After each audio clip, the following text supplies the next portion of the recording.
تیپی تۆپی سەرمێزیانی برایەتی ئامادەکاریێکی باشی کردو بۆ خولی نایابی عێراق و چاوی لەوەیە دەستکەوتی ساڵانی ڕابردوو دووبارە بکاتەوە و بەشداری پاڵەوانێتیەکانی دەرەوەی عێراق بکات.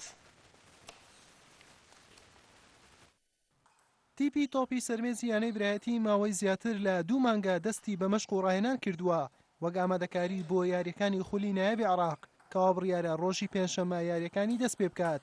یانەکانیش بەسەر 2 کۆمەڵە دابەشکراون. کۆمەڵەی باکوور یاریەکانی لە شاری سلێمانی بەڕێوە دەچێت و برایەتی ئامانجی ئەوەیە ئەم قۆناغا بە ئاسانی تێپەڕ بکات.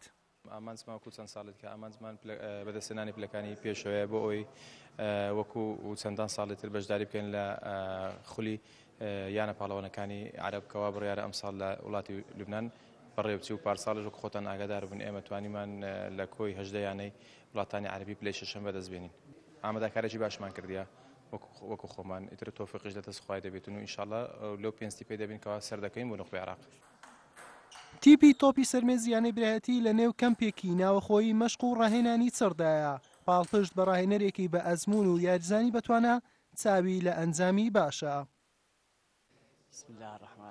لە شاری بەغدادەوە هاتووم ماوەی 3 ڕۆژە لە نێو کەمپێکی مەشقداین بۆ ماوەی هەفتەیەک بەردەوام دەبین وەک ئامادەکاری بۆ خولی نایابی عێراق دەمانەوێت ڕکابەرێکی بەهێز بین بە هیوای سەرکەوتن بۆ هەمووان.